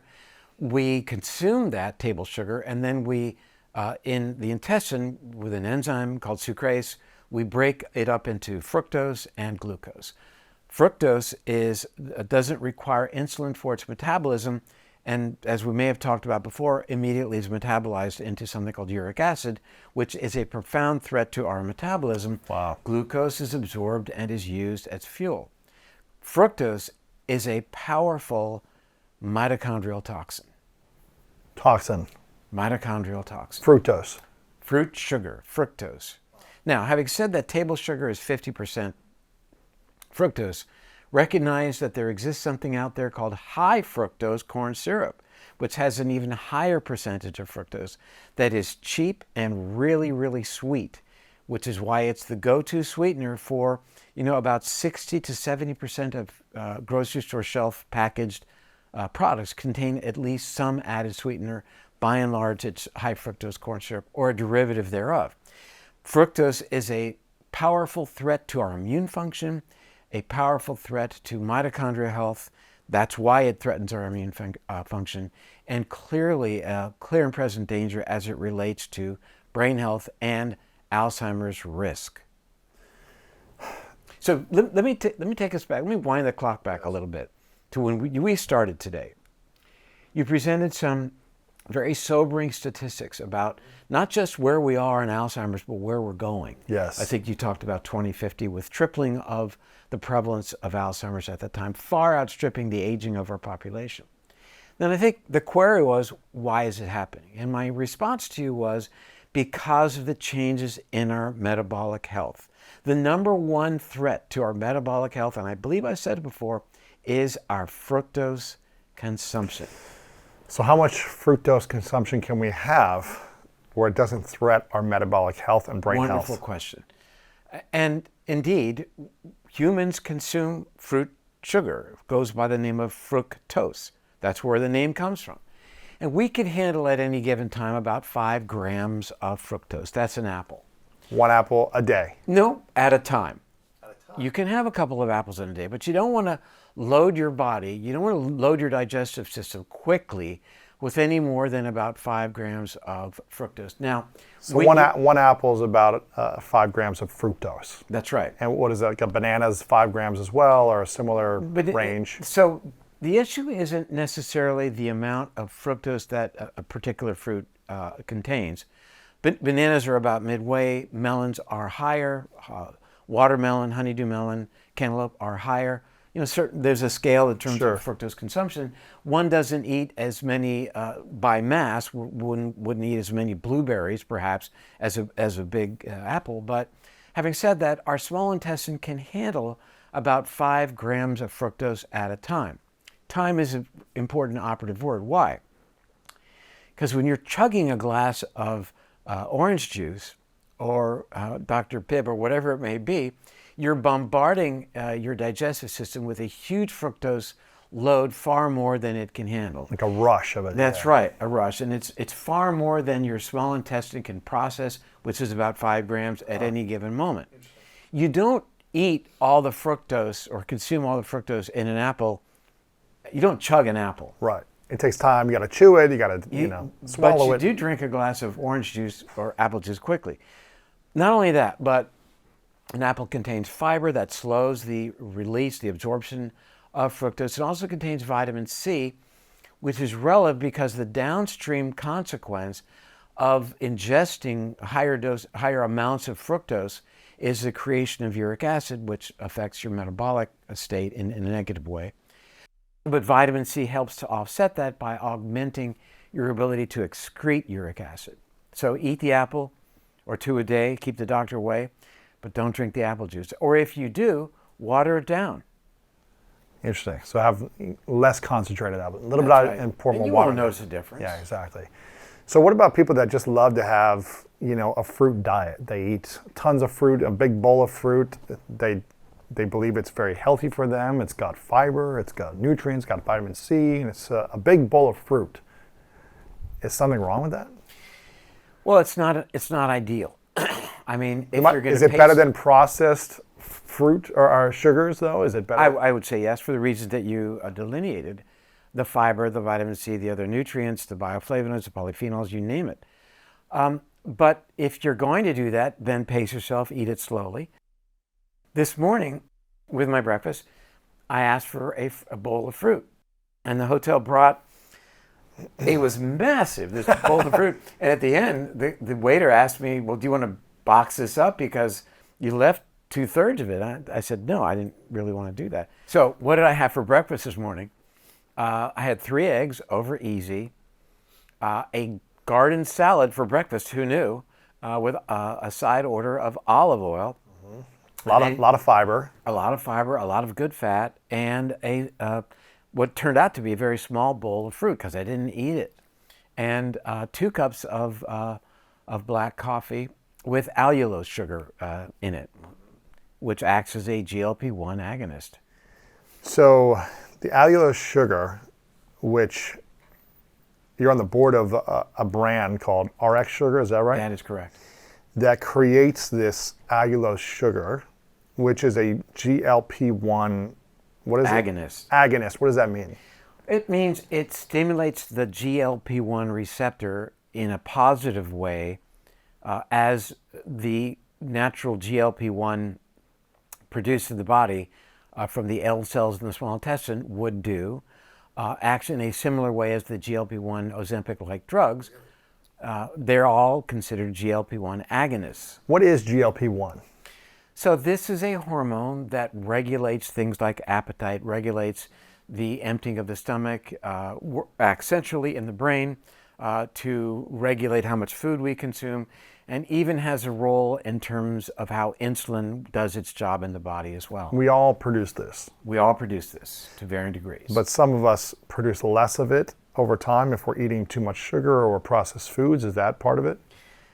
That may happen, but I think that eating sugar actually immediately stimulates the body to produce GLP-1, as does fat and fiber.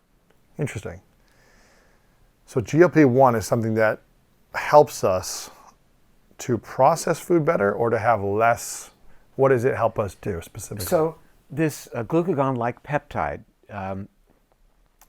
is, when we're eating, there's a lot of signaling going on in the body that suddenly there's a big change about to occur. We're going to load the body up with who knows what, and how are we going to deal with it, and how much should we be consuming, and why don't we just keep eating? So this is a way of regulating appetite that's built into our physiology that now starts to metricize what we're eating in terms of quantity and quality, in terms of calories, derived from fat versus carbohydrate, so that we're going to eat an appropriate amount of food. Other hormones are involved, like ghrelin and leptin as well.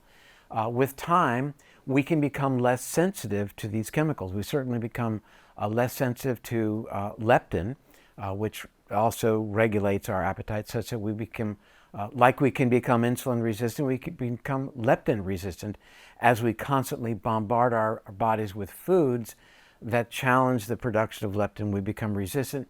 So we become less sensitive to the signaling of leptin, and therefore we might eat too much. I mean, there was an attempt in the past to give people leptin as a way of curbing their appetites. Didn't seem to work.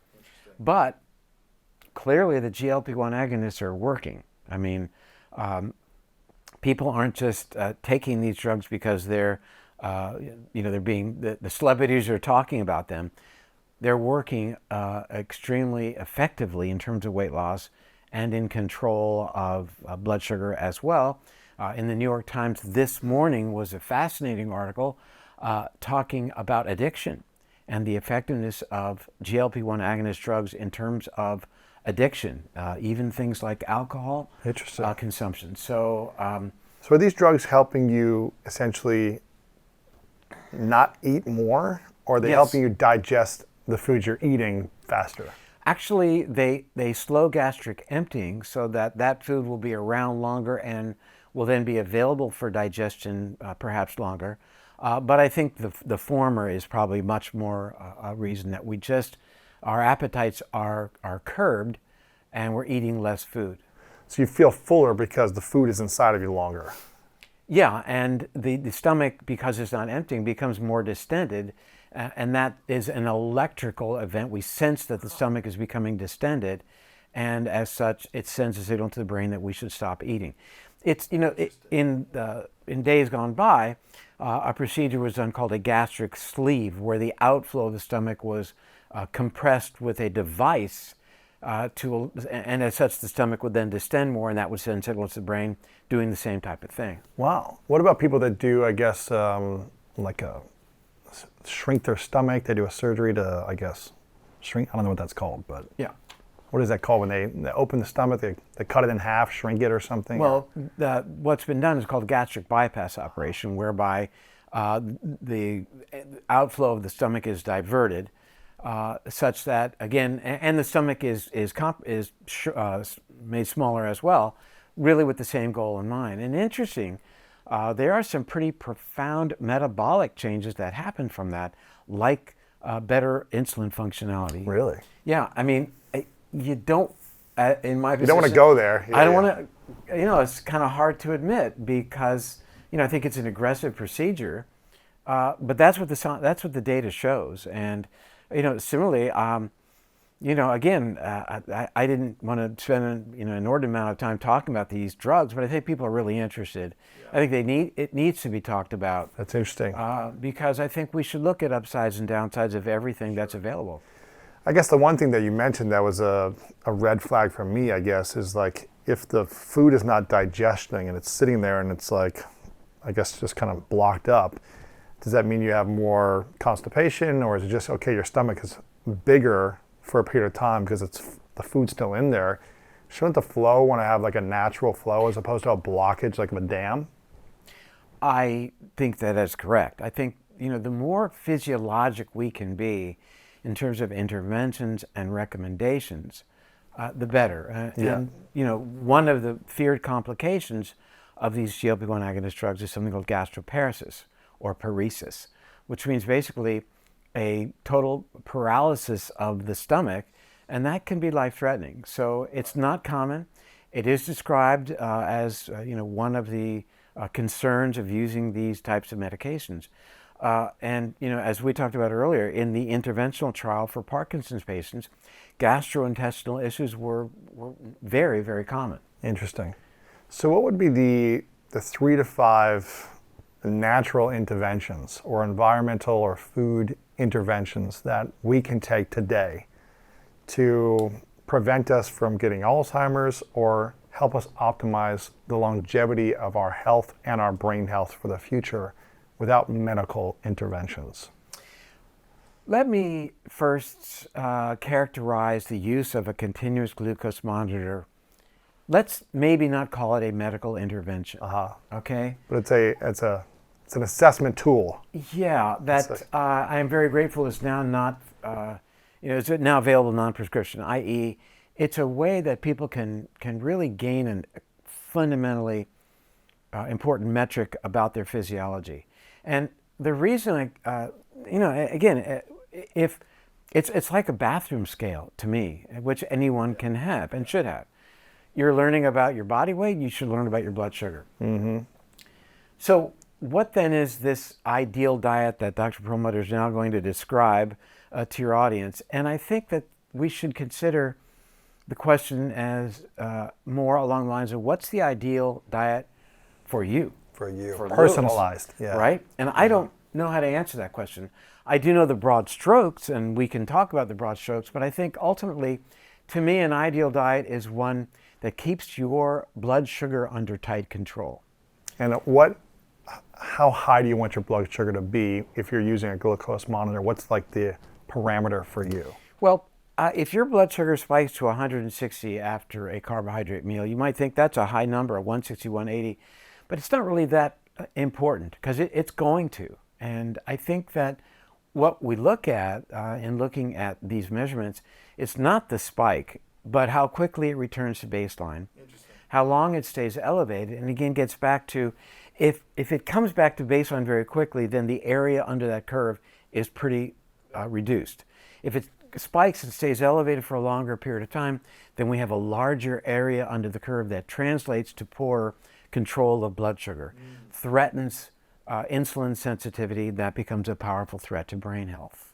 So you think having a glucose monitor, at least for a couple of weeks of time, is something that people should consider so that they just have more information about their own health? That's right.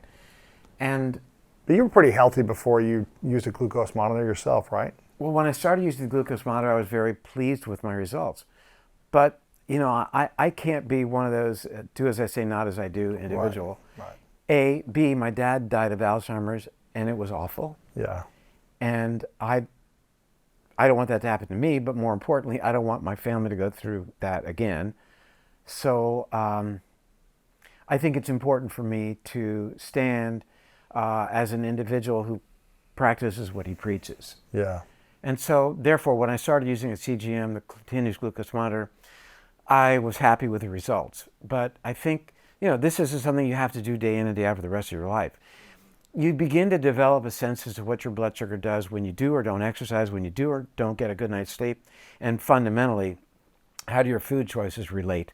And how do your supplements relate, as a matter of fact? Interesting. As well. And how do other things, you mentioned, we talked about allulose, relate to blood sugar? And I think people using a CGM are going to be surprised by what they learn about themselves. The broad strokes, avoiding ultra-processed foods would be on the top of the list. Number 2 on that list would be avoid ultra-processed foods, probably going to be 3 through 5. But really? Yeah, beyond that is ultra-processed foods. God, it's such an issue. Packaged foods, processed carbs, grains, processed grains are ubiquitous. And I don't care if, they were organic, they were made by this or that, company that has a great vegan, logo, not GMO, everything. Right? A great startup. I want to be supportive of these people. It's the processing of these foods that leads to the fact that they're pre-digested, basically, and when they are consumed, your blood sugar goes up. So what about like protein bars and things like that as well? It's not a natural food, and I think that for me, I've done my best to avoid those types of packaged foods. I mean, is there a time if you're at a conference, sitting in a conference all day? Yeah, not really. The truth of the matter is... Just fast a little bit, and your brain's going to work pretty well. Have a good breakfast, go to the conference, maybe there's a good luncheon or not.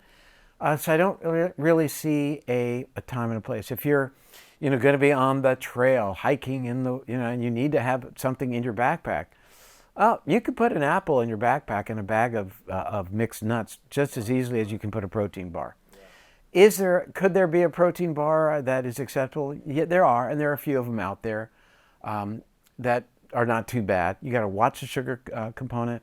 You really got to watch what kinds of fats go into it, and because they're good, again, processed fats that are threatening, and good fats that are not just good for you, but fundamental for your health. What about like dried meats or like kind of a jerky with no sugar or something? It's just salt and meat, dried or smoked. something like that. Well, dried versus smoked, I think, is really important. I think the process of smoking may introduce chemicals that are not necessarily going to be good for you. Interesting. Dried, basically dehydrated, I don't think is a significant risk. They do contain, that does contain a lot of purines, ounce for ounce. Purines are metabolized into uric acid, which is something else we can monitor. And we can monitor our own uric acid with going online and buying a uric acid monitor. That requires a finger stick, unlike the continuous glucose monitor, but we'll see what the future holds. Is there any processed foods that you think could benefit in any way that are out there that are like, okay, these are minimally processed, these are in a package or in a bag, where they're not that harmful? Yeah, there are, in fact. There's a couple that really stand out. There's one minimally processed type of buckwheat called Himalayan tartary buckwheat, HTB. Yeah. Who's the person who works on that? Dr. Jeffrey Bland. Oh, man, I can't remember. Yeah, Dr. Jeffrey Bland. Yeah, okay. And oddly enough, Dr. Austin Perlmutter. Who knew? There you go. So they have just published a report looking at changes in what are called methylation patterns, looking at the changes in the markers on human DNA over time in people who are consuming this HTB, Himalayan tartary buckwheat, and really some phenomenal results. Interesting. Now, you mentioned briefly that your father passed away with Alzheimer's. Was that one of the main reasons you wanted to get into the medical field and study this? No, my father was one of the main reasons that I got, without question. It was, I think pretty much in the book that I was going to be a physician.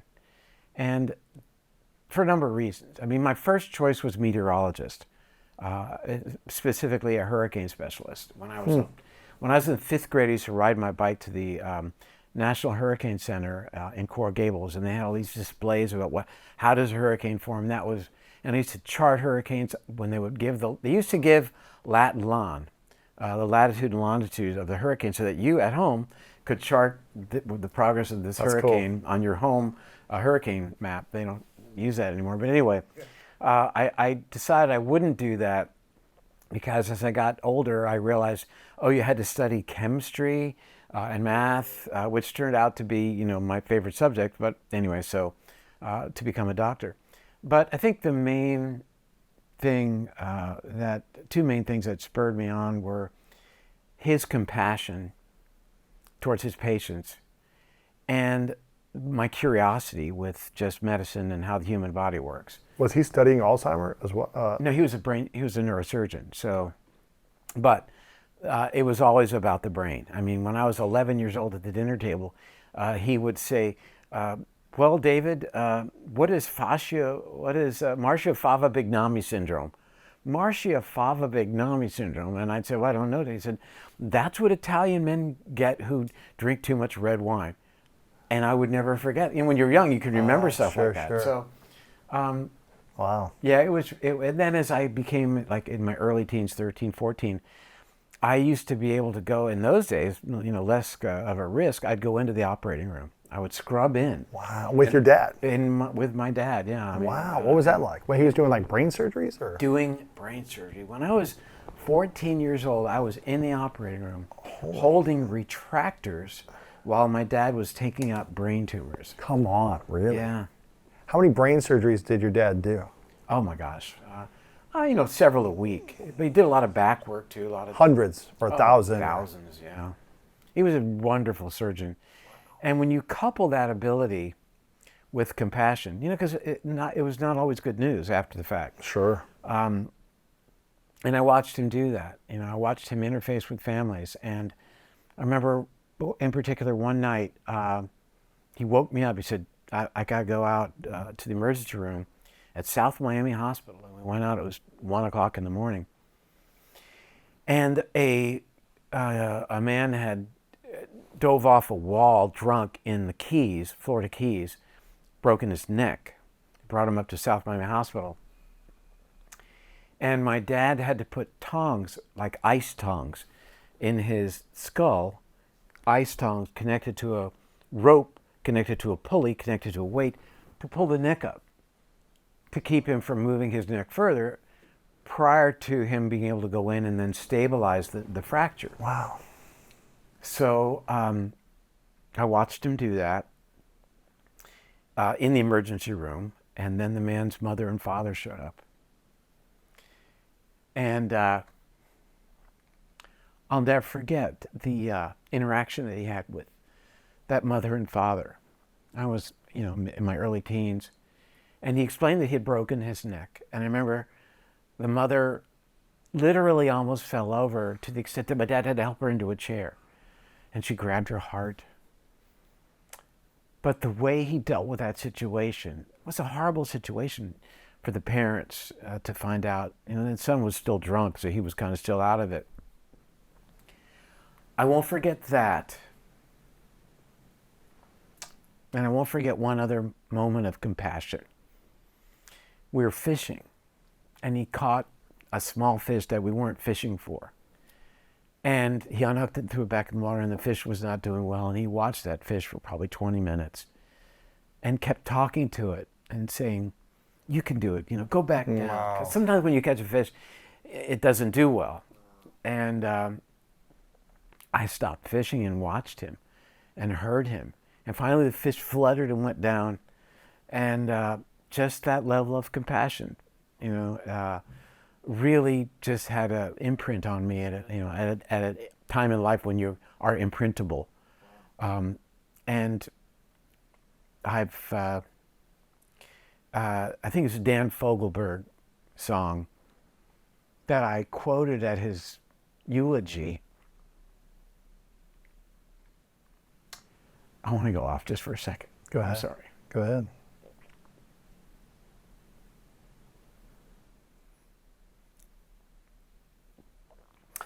So the Dan Fogelberg song, in it, it's called "The Leader of the Band."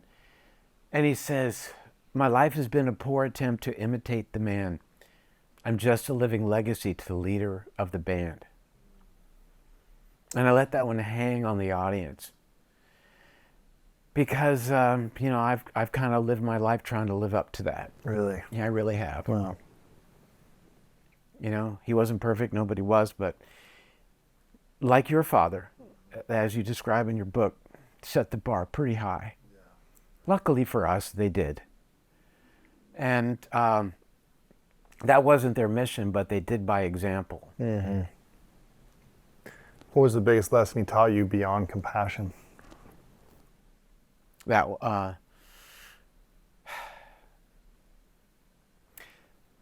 the notion of noblesse oblige. What's that? That John Kennedy talked about. And it basically means that if you're gifted, and we all are, whatever that gift is, you're obligated to use that gift in a way that serves humanity. I get the message that I'm pretty clever about certain things. I know that at this stage of life. I'm going to be 70, so I can say that I've understood that over the years, that I have a pretty good brain, and it has allowed me to do the things that I've done, to accomplish the things I've accomplished. But to accomplish things for accomplishment's sake is one thing, but to accomplish things that fulfill your noblesse, your obligation to others, we are obligated.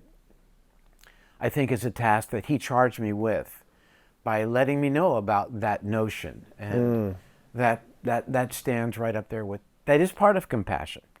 To be compassionate to others is to use your skill set to benefit them, like you do with this podcast. I mean, it's all about giving back.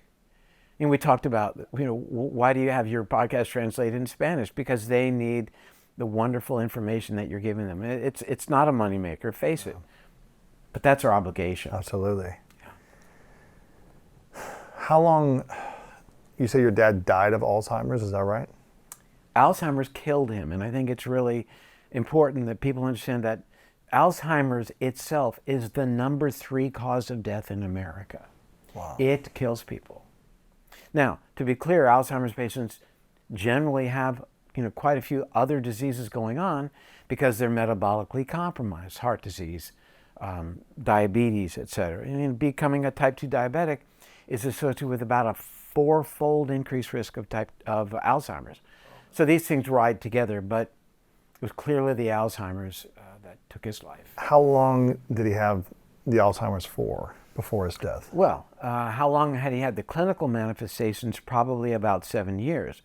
But vis-a-vis our earlier discussions, it's, likely started 20, 25 years earlier than that. But you started to see the symptoms for the last 7 years, is it most? Well, I diagnosed it. Wow. And I remember the moment I diagnosed it. And at that moment, I said to myself, how could I have ignored this as a neurologist? And of course I would ignore it. It's my father, for crying out loud. Of course. But it's, my work. I did it every day. I made that diagnosis countless times, every single day in my medical practice. You don't want to see that with your father, so maybe you're not. I didn't want to see it. I couldn't see it. I kept myself from seeing it. But finally, in one statement that he made, I was about to argue with him that he was wrong, that Dad, no, as a matter of fact, it was a different way, when I finally got it. And I said, wow, this is where we are. Put your seatbelt on, because you know what's going to happen. I know better than anyone what's going to happen. This has been my work for decades. I knew very well. And then I had to tell my other family members. I had 5 kids. I had to tell my 4 siblings what's going on here, what to expect. Are you the oldest? I'm the youngest. Wow. You'd think I was the oldest. Yeah, I get that all the time. You must be. Either the oldest or the youngest. Yeah. It's either one. What were the biggest lessons you learned in that 7 years with your father? Compassion. And get to work. Get to work. I've devoted myself to this notion. And we're living in a world that, again, wants us to believe that our lifestyle choices don't matter. They're everything. They're everything. This disease is not caused primarily by an accumulation of beta amyloid. It's the targeting of beta amyloid that is the focus of all these wonderful new drugs that are being FDA approved. They aren't working. It's a metabolic issue. That's what I yell from the mountaintop. And we've got to rein in our metabolism to help keep the brain healthy and resistant to the problem in the first place, and also as a therapeutic intervention. It sounds like a glucose monitor could be the first step to understanding your own personal data of how your foods, your environments, your workouts, your supplements are impacting you in a positive or negative way, so that you have better data to make better decisions. Yeah, and I think it really stems from our beliefs. There's a long, difficult quote from Mahatma Gandhi that says, our beliefs become our thoughts become our words become our actions become our habits ultimately become our destiny. Mm-hmm. And i.e. our beliefs become our destiny. Our beliefs, if we believe that we can live our lives and that medicine's going to save us, will be our destiny. That we will be destined to these diseases that we so fear. People fear Alzheimer's more than any other situation that at the end of their lives. Really? The ability or the lack of their ability for self-care and becoming a burden to others. So, and relying on other people yeah. for everything, yeah. Robert Kennedy said some men see things as they are and say why, others see things as they could be and say why not. I think these days it should be some people, let's make it politically correct. The point is, how it could be is no Alzheimer's. It could be eradicated. Or we could cut it in half. Yeah. We could absolutely cut it in half if this messaging could be worked into policy. So we used to have a much fitter country and world, though, didn't we? Yeah, we did. Fitter. Like we used to move more and not eat as much processed foods. Well, we've gotten really away from our Paleolithic ancestry, which is basically genetically who we are. We're still Paleolithic individuals, and we are still, our whole physiology via our genetics is designed to express itself in a way that keeps us healthy, provided it receives the external environmental signaling, i.e. food, etc., that is in alignment with our genetics, and it is not. But also, I say that with the caveat that the lifespan 100 years ago was a lot shorter than it is now. Isn't that correct? Even though we have more diseases and obesity and struggles now, we still have a longer lifespan than 100 years ago when we were eating less and less processed foods, I guess. Well, what is lifespan? And when you talk about the lifespan of our population, if you were to determine the lifespan of the population, look at in 1900, you take 1,000 people and ask yourself, how long did they live? And then you make the average. Well, in those days, there was a lot of childhood death. There was a lot of infant mortality. There was a lot of death around, childbirth. Mm-hmm. And that shortened lifespan. There's a lot of death from trauma, a lot of death from infection. And those things, paying attention to those things, improved our lifespan. And you're right, lifespan did increase over time. But interestingly now, in the past 4 years, for the first time in human history, lifespan is declining. Really? So it's finally caught up with us. Really? We've really kind of... What is the lifespan for men and women in America currently? So we're in the mid-70s now for men and late 70s for women. And we can do so much better than that. Is that, And what's killing people now? It's not as much, the infectious diseases. What's killing people, I mentioned it earlier, according to the World Health Organization, number one cause are chronic degenerative conditions that rob us of our ability not just to live a long life, but to have a longer health span so we live a healthier life. These are conditions caused by disruption of our metabolism. Right. We'd close the circle. And these are influenced by our lifestyle choices, moment to moment. When you hear that the lifespan is 77 or whatever in men, how does that affect you mentally or emotionally as you get closer to 70? It's not something I like talking about, but how do you approach life with that information? Not saying that my life is over in a certain amount of years, but how do you think about it then? And I'm assuming that you have a lot of friends and colleagues and people in your life that you've lost as well as they've gotten older, and you've seen people die. Yeah. How does that impact you at this season? Well, I have to admit, I certainly don't dwell on the fact that I'm where I am, on the chronological clock. I do know that my biological clock puts me in the low 60s. That's certainly a good thing. That's great. Yeah. Yeah, you look very healthy. If you'd have said 70, I didn't think you were 70. So. Well, I'm not there yet. I got a couple months to go. But I'm not middle-aged. I mean, if we're going to die at 75, so 37 and a half is the peak, right? Wow. So that's middle. I'm well beyond middle age. I have to admit, I don't think about it. But James Taylor wrote a song called "The Secret of Life," the secret of life, and the secret of life is enjoying the passage of time. Any fool can do it. There ain't nothing to it. Einstein said he could never understand it all. The planets are spinning through space. The smile upon your face. So I think it's just really enjoying, recognizing that time is passing, and enjoying the various phases of the moment. It's a good way to live. I play a lot of pickleball, and the people I play pickleball with, or that are playing pickleball where I play pickleball, I'm about the middle of the age of those individuals. So they're people a lot older than I am playing pickleball, so that's encouraging. I hear paddle sports are some of the best ways to improve your brain function and extend your lifespan too. That's right, and especially, and I'm really excited that outside your studio there's a table ping pong, which is great because things happen so quickly and you've got to think very, very quickly.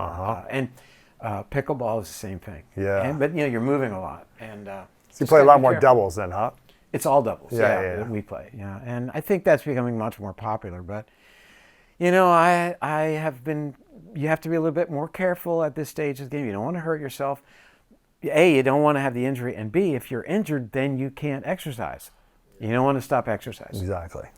Exercising is, I think, the most important tonic for the brain. In multiple studies, if you want to enhance the growth of new brain cells and nurture those good-sided microglial cells that are there to help you and love you, that's what exercise does. So rein in your diet and make sure that you exercise every single day. Yeah. This is powerful, David. I appreciate you coming here. So much information in this. I want to send people to your site, drperlmutter.com. You're all over social media, David Perlmutter or David Perlmutter MD in certain places. We'll have all this linked up as well. You've got 15 books. You've got more on the way. How can we be of service to you today? What can we do to support you? Gee, that's a good question. I'd say, yeah, look at the information I'm putting out, think about it, and recognize that there are two sides to every story, and be open-minded that some of the things you may be hearing reference your health may not necessarily have your interest at heart. How does it serve me? It makes me happy to think that there are some people who are going to hear my message and become, and will be better off for that, and that's the goal. Yeah, that's I great. appreciate that very much. That's great. Is there a recent book we should send people to check out? My last book was called Drop Acid, that has to do with uric acid. My next book is tentatively called Brain Wars. Ooh. And Brain Wars deals with the war in your brain between the good and the bad microglial cells and how we can absolutely affect the outcome of this confrontation. Brain Wars, I like it. I asked you this question last time, 3 truths. I'm curious if you have different truths this time. If you could only leave 3 lessons behind to the world at the end of your life, you get to continue to create what you want, achieve, live the life you want, but for whatever reason, you got to take all of your content with you, or it's erased from our existence. But you get to leave behind 3 lessons, 3 things you know to be true. What would you leave behind? What 3 truths? Well, I don't know what I answered last time, but what resonates with me right now is be as compassionate as you can to everyone in your life, everyone you interact with. We need that more than ever. Number 2 is be a good listener. And number 3 is express your gratitude. Well, I'm grateful for you, David. I appreciate your consistent research and wisdom in bringing this information to people. And I appreciate you letting me ask you questions that are like, can you explain this like I'm 9 so that I can understand this? Because I think we hear these big words and terminology, and I don't fully understand them. And I'm interviewing experts like you all the time, but I still want to simplify these things. You bet. So I appreciate you simplifying the complex for me and our audience. I appreciate you being committed to finding solutions, whether it be through organic interventions or medical interventions, and being open to all possibilities on how you can help people with Alzheimer's or other things to support their brain health and their body health. And I'm just grateful that you're still on a mission to improving your health. And I hope that we see you around for a long time, because I know your wisdom, we need more of it. So I'm grateful for your research. Well, thank you for your that. commitment, your dedication to serving humanity at the highest level. Well, and I want to say to you that I think we have a very special connection. And the reason I say that is because I don't know how many years ago it was that I sat in this chair and we spoke, but I feel like I never left. I feel like we're just continuing on where we left off. Yeah. And that's very, very special, and Yeah. I'm grateful for that. I appreciate it. Yeah, we'll do it again. You bet. We'll do it again. I'm excited. When your next book's out, we'll have you back on. Final question for you, David. What is your current definition of greatness? Greatness is using the gifts that you have for the betterment of our planet. And I believe that's pretty similar to what I said last time. I don't know, but I think check. it is. Yeah, we'll You're gonna check. check. We'll check and You're make gonna sure. run We'll that through see. ChatGPT. Exactly. What did you say last time? I don't know. I'll look and see what it said. David, thanks so much for being here. Appreciate it. That's my pleasure. What we had found was that when people get a question that they're curious about the answer for, the question in and of itself is sufficient to trigger a spike in activity in the dopamine processing areas of our brain. And dopamine is thought to be this reward chemical, but it's actually more about chasing rewards emotion.